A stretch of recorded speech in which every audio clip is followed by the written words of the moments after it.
नमस्कार. मराठी मायबोली कथा या आपल्या यूट्यूब चॅनलवर तुमचं खूप खूप स्वागत आहे. 3 तास होऊन गेले तरी गाडी जागची हलत नाही हे पाहून नेहाची अस्वस्थता शिगेला पोचली. या ओव्हरहेड वायर्सना तुटायला आजचाच मुहूर्त बरा साधायचा होता. ती मनातल्या मनात धुसफुसली. पण असा त्रागा करून काही उपयोग होणार नाही हे जाणून ती शक्य तितक्या संयमाने गाडी सुरू होण्याची वाट पाहत बसली. जळगावमध्ये 40 गावांच्या पुढे खर्डा नामक एका गावातील सुधारणांची पाहणी करून अहवाल सादर करण्याची ऑर्डर मिळाली होती नेहाला. वरिष्ठाकडून म्हणूनच हा प्रवास प्रपंच. या अचानक झालेल्या खोळंब्यामुळे गाडी मुक्कामाच्या ठिकाणी अगदी अपरात्री पोहोचणार होती. बरं, गावही लहानसं, मूलभूत सोयीचं केवळ असलेलं, त्यामुळे मध्यरात्री आपण मुक्कामी कसे पोहोचणार हा घोरच होता. रात्री 10:30च्या सुमारास खर्डा येथे पोहोचली. नेहा एकटीच उतरली. या आडगावी फलाटावर चिटपाखरू नाही. स्टेशन मास्तरांच्या कचेरीत जाऊन नेहाने गावाकडे जाण्याचा मार्ग, हॉटेलचा पत्ता वगैरे विचारून घेतले. पायीच जावे लागले. वाहनांची सोय नाही हेही समजले तिला. गुडूप अंधारात हरवलेल्या पाऊलवाटे वजा एकमेव कच्चा रस्त्यावरून नेहा चालू लागली. दूरवर मिणमिणते दिवे दिसत होते. एकंदर तेथेपर्यंत चालण्याशिवाय पर्याय नव्हता. तर या अनोळखी गावी आपण मध्यरात्री एकट्या चाललोय. कुठून कुणी आडवे आले, चोरी वगैरेच्या उद्देशाने चाकूचा धाक दाखवून तर? भीतीने गाळण उडाली नेहाची. नाही म्हणायला रातकिड्यांची किरकिर होती. साथीला आणि मधूनच उडणारी वटवागळे, अवचित येणारी वाऱ्याची झुळूक आणि पानांची सळसळ, बाकी सन्नाट. किती भयान वाटते. घसा सुकला नेहाचा. शक्य तितक्या झपाझप पावले टाकून वस्ती गाठायची अशा प्रयत्नात ती चालू लागली.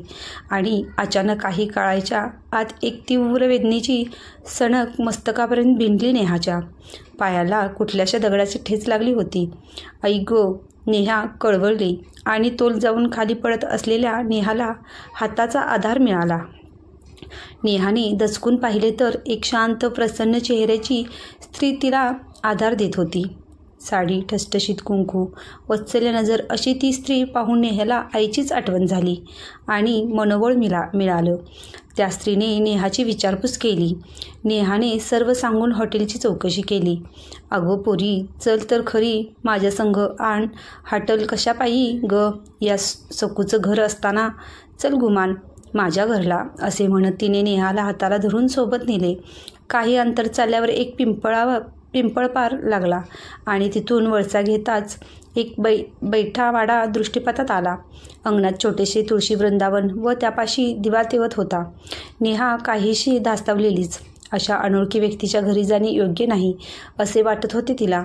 पण तसेही इथे तर सारेच अनोळखी, त्यापेक्षा बाई माणसाबरोबर जाणे बरे असा विचार केला नेहाने. बाई ही तशी साधीच वाटत होती. काही चक्के पंचे तिच्या मनातही नसतील हे जाणवले नेहाला. सखूबाई बळेच नेहाला हाताशी धरून वाड्यात प्रवेशली. छोटंसं सुबक घर, जुन्या काळातलं वाटावं असं. बैठकीच्या खोलीत नेहाला बसवून सखू तिच्यासाठी पाणी घेऊन आली. नेहाची जखम धुवून तिला मलमपट्टी करून दिली. नेहाला संकोच वाटू नये याची सखू मावशी काळजी घेत होती. या अनोळखी गावी कसलीही ओळख देख नसताना दाखवलेल्या या जिव्हाळ्याने नेहा गहिवरून गेली. म्हणाली, सखू मावशी, मी एकटी त्या रस्त्यावर फार घाबरले होते. देवासारख्या धावून आलात माझ्या मदतीला. खूप उपकार झाले. सखू मावशी म्हणाल्या. घेवावर इस्ताव हाय वय तुझ्या? हो तर, नेहा बोलली. माझी आई म्हणते त्याच्यावर विश्वास असू दे. तो येतोच कोणत्या न कोणत्या रूपात आपल्या मदतीला. अशा आज तुम्ही आलात माझ्यासाठी. लई गुणाची आहेस ग, असं म्हणत सखू मावशीनी तिच्या चेहऱ्यावरून हात फिरवला आणि कानशिलावर बोटे मोडली.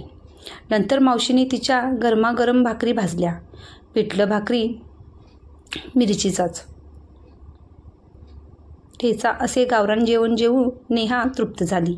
तिने सखू मावशींना विचारले की तुम्ही एकट्या राहता का इथे आणि अशा अपरात्री रस्त्यात काय करत होतात? सखू मावशी थबकली. म्हणाली, नाही वा, माझी बी एक लेक आहे तुझ्यावानी. बुकं शिकवलेली, शहरात कामाला असते नव्ह का? आणि म्या तुझी हाक ऐकून आले शान बघायला. कोणते? तर तू होतीस. तू आज माझ्या पोरीच्याच खोलीत झोप कशी? इतके बोलून सखूमावशींनी नेहाला आपल्या लेकीच्या खोलीत नेली. खोली साधी, नीटनेटकी. एका भिंतीवर एका तरुणीचे तैलचित्र होते. हीच ती सखूमावशींची मुलगी असावी असा अंदाज बांधून नेहाच्या आजच्या संबंध दिवसातल्या घडामोडी आठवत पलंगावर विसावली. काही वेळातच तिचा डोळा लागला. सकाळच्या उन्हाची तिरीप चेहऱ्यावर पडल्यामुळे नेहाला जाग आली. चांगलंच उजाडलं होतं. आपल्याला निघायला हवं सरपंचांच्या कचेरीत, नेहाने विचार केला व ती भराभर आवरू लागली. सखूमावशींचा कानोसा घेत ती बाहेर आली, पण त्या कुठेच दिसेनात. घरात आणि हो, रात्री इतके छान वाटणारे घर आता दिवसा उजेडी विचित्र वाटत होते. जणू काही कैक वर्षे माणसाचा वावरच नसावा असे. तिची नजर सखूमावशींना शोधत होती.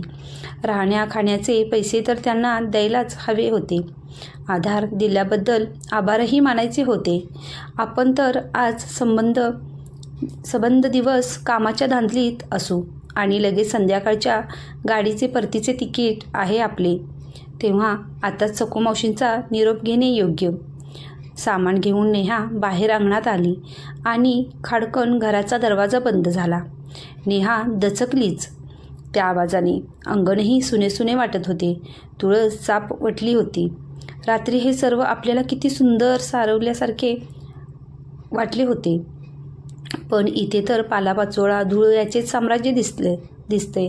नेहा अवाक होऊन विचार करतच काही अंतरावर असलेल्या पिंपळापाराशी पोचली. पारावर काही गावकरी बसले होते. त्यांना विचारून तिने सरपंचांची कचेरी गाठली. आता सरपंचाकडूनच सखूमावशीचा ठावठिकाणा शोधून काढू. 1200च्या वस्तीचं तर हे गाव नक्की ओळखत असतील तिथली लोक सखूमावशींना, असा विचार करतच नेहा कचेरीत प्रवेशली. सरपंचांना ओळख सांगताच त्यांनी तिचे स्वागत केले व तिला हवी असलेली सर्व कागदपत्रे दाखवण्यास सुरुवात केली. काम उरकत असतानाच सरपंचांनी नेहा रात्री कुठे राहिली याची चौकशी केली आणि नेहाला सखूमावशींची पुन्हा आठवण झाली. तिने रात्रीचा सारा वृत्तांत कथन केला आणि सखूमावशी कुठे असतील आता तेही विचारले. सरपंच व इतर सहकारी अवाक होऊन हे सारे ऐकत राहिले. त्यांचा विश्वास बसत नव्हता नेहाच्या बोलण्यावर. मात्र सखूमावशींचे नेहाने केलेले वर्णन मिळते जुळते होते. विचारमग्न झालेले सरपंच स्वतःशीच बोलल्यासारखे पुटपुटू लागले. आली असेल सकूच, आली असेल. आपल्या पोरीला नाही वाचवू शकली बिचारी, पण लेकीसारख्या तुम्हाला मदत करायला तत्परतेने आली. आईचं काळीज आहे ना शेवटी. नेहाला काही उलगडा होईना. तिने खोदून प्रश्न विचारण्यास सुरुवात केली. शेवटी काहीही न बोलता सरपंचांनी एक रजिस्टर वजा बाळ तिच्या पुढे धरले आणि त्यातील एका ओळीवर तिचे लक्ष वेधले. त्यात 8 वर्षापूर्वीची तारीख असलेली एक नोंद नेहाला मिळाली.